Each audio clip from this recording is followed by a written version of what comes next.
First, of course, the big explosion down on Capitol Hill. Judge Brett Kavanaugh's Supreme Court nomination hearing kicked off this morning with just a whole lot of chaos. Democrats delayed the start of the hearing by 77 minutes as they objected to what they called missing documents related to Kavanaugh's service under President George W. Bush.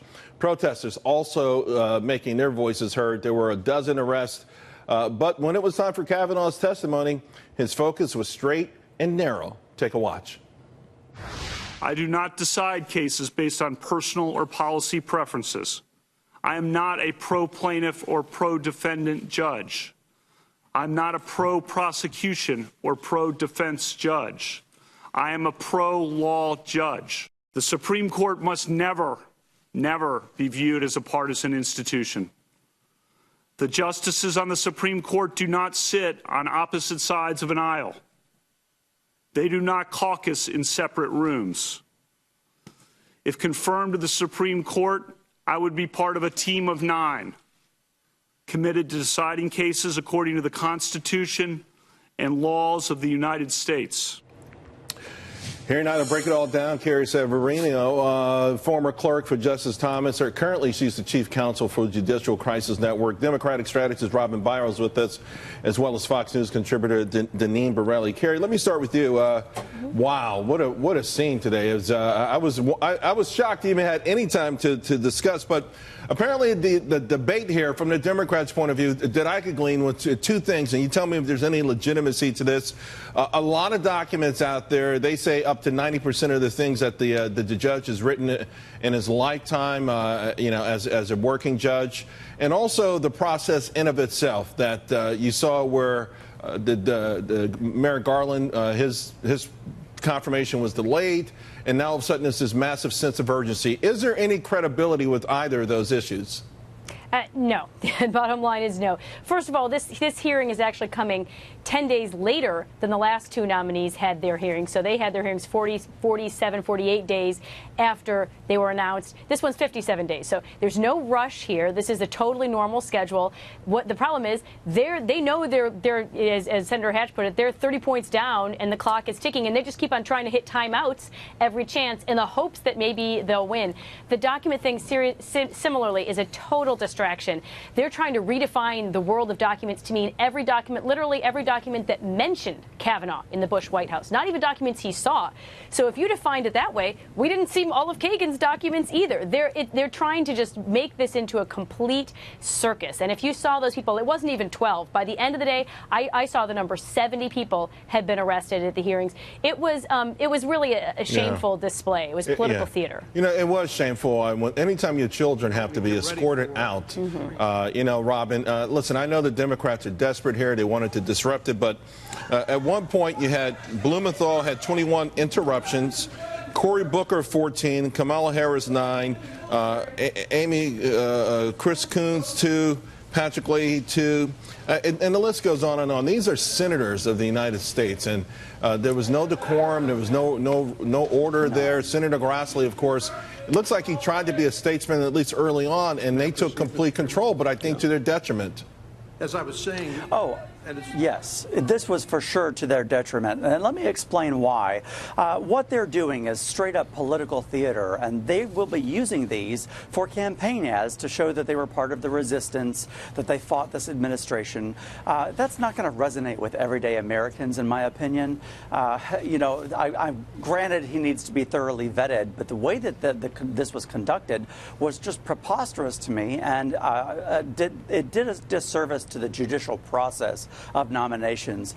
To my Democrats, my fellow Democrats, I say I think we need to suck this one up and lose this battle to win the war of the midterms, because we really cannot afford to have an open seat in the Supreme Court headed to these elections, because it's going to turn out conservative votes, and we don't want that. Robin, it's an interesting point you brought up. Deneen, they're not going to wait to cobble these sound bites together for campaign ads.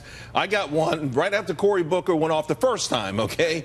I wanted an email. I'm a Jersey resident. Maybe that's how they got my name, and I was shocked at the reading of it because, this was anything but a senator seeking answers.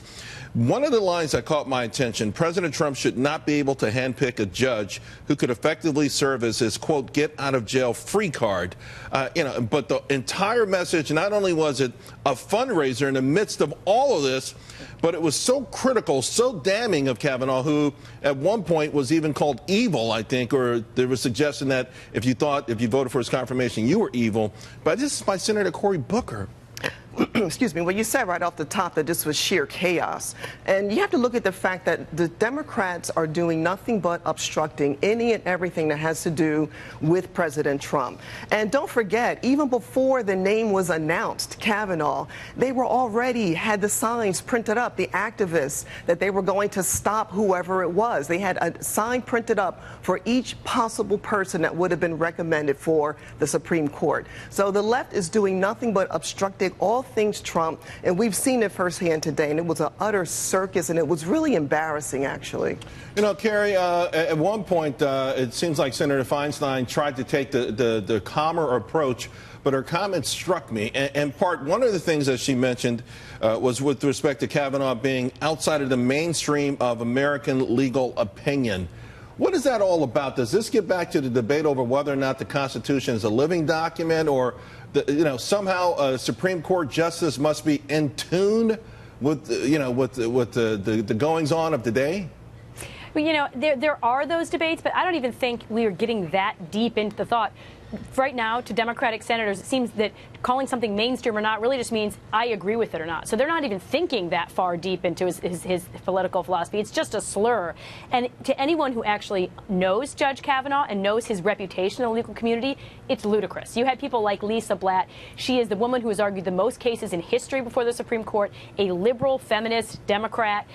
She got up there and said, this is ridiculous. This is, of any nominee a Republican could put forward, this is the person that I would be most happy with, because I know that he's even-handed, he's fair, he's going to give both sides a hearing. That's mainstream. Outside of 9 Ginsburgs, of course, right? That's what she said. I thought that was a great line. But hey.